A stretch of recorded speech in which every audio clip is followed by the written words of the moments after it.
तो मेरे रसगुल्ले जरा ध्यान दे दीजिएगा। ये 10वीं का है 2022-23 में साइंस का ऑब्जेक्टिव क्वेश्चन। जरा जो हम बताएंगे वो ध्यान से समझिएगा। अजय अभी समझ लेगा बाबू छक्का मारिए देगा। तो रसगुल्ला लोग ध्यान दीजिएगा।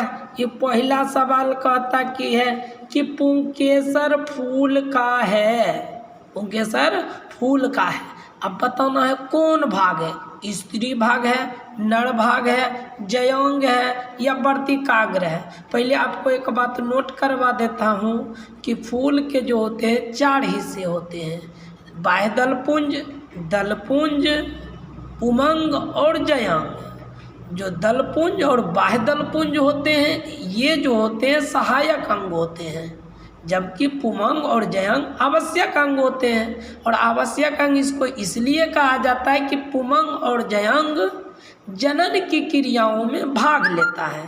तो पुमंग जो है ये पुरुष भाग होते हैं और पुमंग का निर्माण कई छोटे छोटे पुंकेसरों से मिलकर बनता है, ठीक है ना। और पुंकेसर 3 भागों में बटा होता है, पुतंतु, पुंकेसर और योजी। पुंकेसर से परागकण निकलता है, परागकोश से परागकण निकलता है। तो यहाँ कह रहा है कि पुंकेसर फूल का है, तो अब कौन सा भाग हो जाएगा, तो नर भाग हो जाएगा। क्यों? क्योंकि पुंकेसर जो होते हैं वह 3 भागों में होते हैं, पुतंतु, योजी और परागकोश, और परागकोश से परागकण निकलता है, इसलिए पुंकेसर फूल का नर भाग है। आपका सही हो जाता है नर भाग। इसको आप टिक कर लीजिए कि ये नर भाग है। क्लियर हुआ? आगे देखिए, प्रकाश अपवर्तन का नियम है, मतलब कितने नियम है प्रकाश अपवर्तन के, ठीक है ना। तो प्रकाश अपवर्तन के कुल कितने नियम है, तो इनके टोटल जो नियम है वो है 2। कितने नियम है? 2 नियम है, याद रख लीजिएगा। प्रकाश अपवर्तन के कुल कितने नियम है, तो 2 नियम है, ये 2 हो गया आपका। आगे, सोडियम को रखा जाता है कहाँ? जल में, केरोसिन तेल में, पेट्रोल में या तरल नाइट्रोजन में। सुनिएगा, सोडियम की जो परमाणु संख्या होती है वह होती है 11, ठीक ना।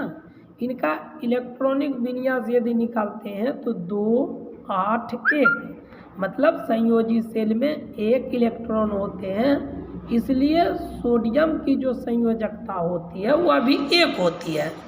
ये क्या होती है? वायु के साथ तीव्र अभिक्रिया करती है और जल उठती है, इसलिए इसे केरोसिन तेल में डुबो करके रखा जाता है। जल के साथ भी यह अभिक्रिया करके जल उठती है, इसलिए इसे कहाँ रखा जाता है मेरे रसगुल्ले? तो केरोसिन तेल में। तो आपका हो गया आंसर क्या? केरोसिन तेल। अब उसके बाद अगला देखते हैं, 4 नंबर सवाल कहता है ये कि उदासीनीकरण अभिक्रिया में बनता क्या है? उदासीनीकरण अभिक्रिया है क्या? तो जब अम्ल और भस्म आपस में मिल करके लवण और जल बना दे मेरे बाबू लोग, मेरे सोना लोग, जब अम्ल और भस्म मिल करके लवण और जल बना दे तो इस रिएक्शन को हम कहेंगे, इस अभिक्रिया को कहेंगे उदासीनीकरण अभिक्रिया। तो अब सवाल पढ़ लेते हैं कि उदासीनीकरण अभिक्रिया में बनता है तो क्या बनता है? जल बनता है, लवण बनता है। सी में बोल रहा है कि ए और बी दोनों बनता है या अम्ल। तो देखिए, अम्ल और भस्म अभिक्रिया करेगा और लवण और जल बनाएगा, इसका मतलब ए बी दोनों, इनका आपका आंसर हो जाएगा ये वाला आपका सी। तो सी आपका हो गया करेक्ट आंसर, ठीक। अगला सवाल देख लेते हैं, अम्ल जल में घुल करके देता है। समझिएगा, अम्ल जल में घुल करके देता है। यह आर्हेनियस ने बताया था कि अम्ल की जो विशेषता होती है या अम्ल की जो गुण होती है, जब भी वह जल के साथ घुलेगा तो वह हाइड्रोजन आयन देगा। क्या देगा? Hydrogen ion. अम्ल जल में घुल करके हाइड्रोजन आयन देगा, जबकि भस्म जब जल में घुलेगा तो हाइड्रोक्साइड आयन देगा। अगला देखिएगा, अम्ल का पीएच मान होता है। अम्ल का पीएच मान होता है 7, 7 से अधिक, 7 से कम या 14।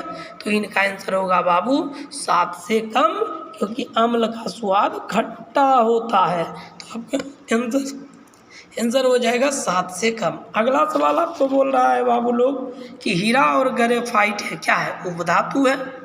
ईंधन है, कार्बन के अप्रूप है या कोई नहीं है। तो हीरा और ग्रेफाइट जो होते हैं कार्बन के अप्रूप होते हैं।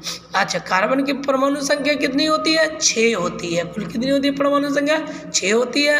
और सबसे ज़्यादा कार्बन के यौगिक पाए जाते हैं। क्यों? क्योंकि कार्बन में श्रृंखला गुण बनाने का जो गुण पाया जाता है वह सबसे अधिक होता है। यदि आपको सब्जेक्टिव क्वेश्चन में पूछे कि कार्बनों के यौगिकों की संख्या सबसे अधिक होती है, क्या कारण है, तो आपको लिखना है कि कार्बन में श्रृंखला गुण पाया जाता है, श्रृंखलन गुण पाया जाता है, इस कारण से इनके यौगिकों की संख्या अधिक होती है। अच्छा, एक और बताइए था, फुल्लेडीन किनका अप्रूप है? तो फुल्लेडीन भी किसका अप्रूप है बाबू? कार्बन का अप्रूप है। अगला चलिए, अंडाणु का बाहर निकलना कहलाता है क्या? मीनार्की, रजोधर्म, प्यूबर्टी या अंडोत्सर्ग? तो आपका आंसर हो जाएगा बाबू अंडोत्सर्ग। क्या हो जाएगा?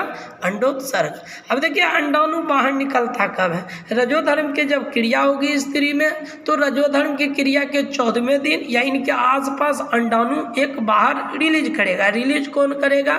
तो अंडाशय क्या करती है? अंडाणु बनाती है और ये 14वें दिन अंडाणु को बाहर निकालती है। अंडाणु के बाहर निकलने की इस क्रिया को ही कहा जाता है अंडोत्सर्ग। 9वां क्वेश्चन देखते हैं, ईस्ट में जनन होता है। देखिए, ईस्ट में जनन होता है क्या क्या? द्विखंडन, बहुखंडन, मुकुलन या कायिक जनन? तो ये हो जाएगा मुकुलन। ईस्ट में जनन किसके द्वारा होता है? तो मुकुलन के द्वारा। मुकुलन क्या होती है?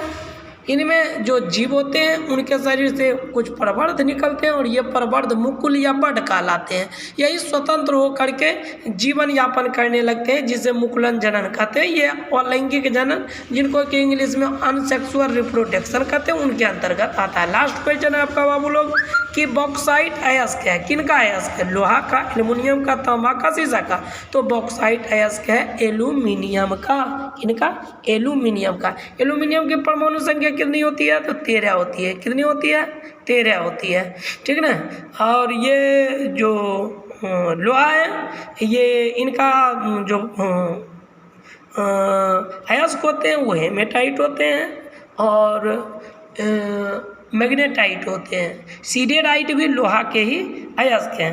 अच्छा, ये बता दीजिए तो पीतल किसका मिश्रण है? आपके लिए क्वेश्चन है कि पीतल किनका किनका मिश्रण है। ये आप हमको कमेंट बॉक्स में कमेंट करके बता सकते हैं कि पीतल किसका किसका मिश्रण है।